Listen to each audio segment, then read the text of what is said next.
Mangalagiri MLA Alla Ramakrishna Reddy సంచలన వ్యాఖ్యలు చేశారు. వైఎస్ షర్మిలతోనే తన రాజకీయ ప్రయాణమన్నారు.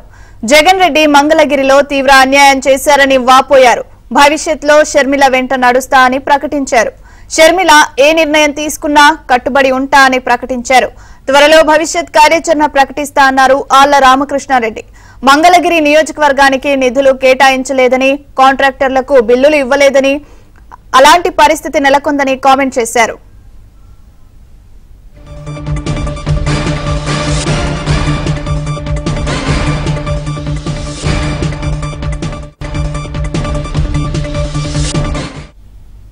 ఇక ఇదే విషయానికి సంబంధించి మరింత సమాచారాన్ని మా కరెస్పాండెంట్ సాంబశివరావు అందిస్తారు. సాంబశివరావు, ఇటీవలే వైసీపీకి రాజీనామా చేసిన మంగళగిరి ఎమ్మెల్యే ఆళ్ల రామకృష్ణారెడ్డి ఈ రోజు మంగళగిరిలోని తన కార్యాలయంలో మీడియా సమావేశం ఏర్పాటు చేసి సీఎంఓ కార్యాలయం పైన ఆయన తీవ్ర అసహనం ఆగ్రహం వ్యక్తం చేశారు. తాను మంగళగిరి నియోజకవర్గం నుంచి వైసీపీకి దూరం అయిన తప్ప రాజకీయాలకు దూరం కాలేదు. వైఎస్ షర్మిల వెంట తాను రాజకీయంగా నడవబోతున్నాను. వైఎస్ షర్మిల ఏ నిర్ణయం తీసుకున్నా కూడా కట్టుబడి ఆమె వెంట ఆమె దారిలోనే తాను నడిచేందుకు సిద్ధంగా ఉన్నాను.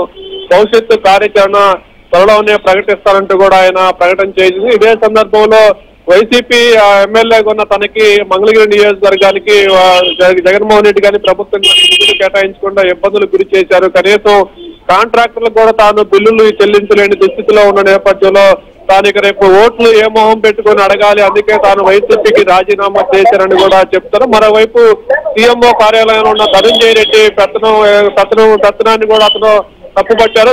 ధనంజయ రెడ్డి లాంటి కొంతమంది వ్యక్తులు సీఎంఓలో చేరి జగన్మోహన్ రెడ్డి తప్పుదారు పట్టించి కింది స్థాయి ఎమ్మెల్యేలు కూడా అవమానపరిచే విధంగా కూడా వాళ్ళ ప్రవర్తన ఉంది. వారి వల్ల వైసీపీకి జగన్మోహన్ రెడ్డికి తీవ్ర స్థాయిలో నష్టం జరగబోతున్నట్టు కూడా ఆయన చెప్పారు. అయితే వైఎస్ షర్మిల ఏపీ కాంగ్రెస్ అధ్యక్షురాలుగా రాబోతుందని మీడియాలో ప్రచారం జరుగుతున్న నేపథ్యంలో ఆర్కే కూడా కాంగ్రెస్ లో చేర్చే ఆర్కే కూడా కాంగ్రెస్ లో నడవడానికి సిద్ధంగా ఉన్నట్టు కూడా ఆయన ఇండైరెక్ట్ గా సంకేతాలు ఇచ్చినట్టు తెలుస్తుంది.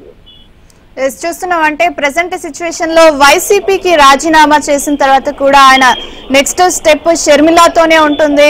ఎలాగైనా ఏపీలో కాంగ్రెస్ ను కూడా బలోపేతం చేసేందుకు అటు కాంగ్రెస్ హైకమాండ్ కూడా అన్ని విధాలుగా చర్యలు తీసుకుంటుంది. సో స్థానికంగా ఎలాంటి చర్చ జరుగుతోంది సాంబశివరావు?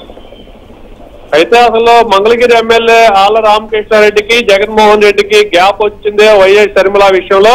వైఎస్ షర్మిల తెలంగాణలో పార్టీ పెట్టిన తర్వాత రామకృష్ణారెడ్డి వెళ్లి షర్మిలను కలిశారు. అది తెలిసిన జగన్మోహన్ రెడ్డి రామకృష్ణారెడ్డిపై కూడా ఆగ్రహం వ్యక్తం చేసి అప్పటి నుంచి అతను పార్టీలో ప్రాధాన్యత ఇవ్వకుండా దూరంగా పెట్టారనే ఒక ప్రచారం జరుగుతుంది. అప్పటి నుంచి పెరిగిన అగాధం అది చివరికి ఆయన పార్టీకి ఎమ్మెల్యే పదవికి రాజీనామా చేసే స్థాయికి కూడా వెళ్ళింది. ఇప్పుడు రాజీనామా చేసిన తర్వాత తాను వైసీపీకి మాత్రమే దూరం అయ్యాను తప్పితే రాజకీయాలకు దూరం కాలేదని చెప్పారు. మొదటి నుంచి తాను ఏదైతే ప్రచారం జరుగుతుందో షర్మిల వెంట నడుస్తారని కూడా, ఇప్పుడు షర్మిల కాంగ్రెస్ పార్టీకి వచ్చినా ఆమె వేరే విధంగా ఎలాంటి స్టెప్ తీసుకున్నా కూడా తాను వెంట నడవటానికి సిద్ధంగా ఉన్నానని కూడా ఆయన బహిరంగంగా మీడియా ద్వారా ప్రకటన చేయడం జరిగింది. మరి కాంగ్రెస్ అధ్యక్షులుగా వచ్చేస్తే కాంగ్రెస్ నాయకుడుగానే ఆయన ఏపీలో రాజకీయాలు చేయబోతున్నారు. గతంలో వైసీపీ పార్టీ రాకముందు రామకృష్ణారెడ్డి కాంగ్రెస్ పార్టీలో క్రియాశీలకంగా పనిచేసిన వ్యక్తి కాబట్టి తిరిగి తన సొంత గూటికి చేరుకున్న ఆనందం తనలో ఉంటుందనేది కూడా తన సన్నిహిత వర్గీయులు అయితే చెప్తున్నారు. Priyanka, thank you for the update Sambasivarao.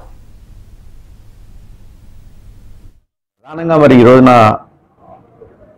చెప్పాలి అని అంటే కారణాలు అనేవి ముఖ్యమంత్రి జగన్మోహన్ రెడ్డి గారు 1200 కోట్ల రూపాయలు కేటాయిస్తున్నానని చెప్పటం, ఆ కేటాయింపులు చేసేటప్పుడు నాకు తెలియని కూడా తెలియదు, చాలా సంతోషించాం. ఆ రోజున 1200 రూపాయలు మంగళగిరికి అభివృద్ధి కోసం కేటాయిస్తున్నారు అని తెలియంగానే ఒకవైపున ఇటు కాంట్రాక్టర్ల ఒత్తిళ్లు, తిరిగి మళ్ళా నేను సీఎంఓకి వెళ్ళి ముఖ్యమంత్రి గారితో మాట్లాడుకున్నా, ఆయన ధనంజయ రెడ్డి గారికి చెప్పినా కూడా నిధులు విడుదల కాకపోవటం చాలా ఇబ్బందులకు గురి చేసింది.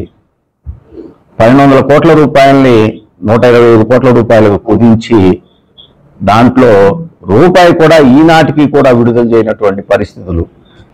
ఇంత జరిగినా కూడా ఇవాటికి కూడా బిల్లులు రానటువంటి పరిస్థితులు మరి ఉంటే ఏం చేయాలి?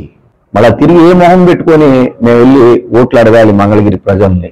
ఆ రోజు నేను మంగళగిరి ప్రజల్ని మన్నించమని చెప్పి కోరుకుంటూ నేను రాజకీయం నుంచి ఆ రోజున మరి వైఎస్ఆర్ కాంగ్రెస్ పార్టీకి అదేవిధంగా నా శాసనసభ సభ్యత్వాన్ని కూడా నేను రాజీనామా చేయటం జరిగిందని చెప్పేసి ఈ సందర్భంగా తెలియజేస్తాను. ఖచ్చితంగా నేను రాజకీయాల్లోనే ఉంటాను. రాబోయే రోజుల్లో ఏ పార్టీలో ఉండాలి, ఎలా నేను రాజకీయాలు చేసుకోవాలనేది ఇంకా కొద్దిగా టైం పట్టుద్దని అనుకుంటా ఉన్నా నేను. అయితే ఒక మాట అయితే నేను ఖచ్చితంగా చెప్పగలుగుతానండి.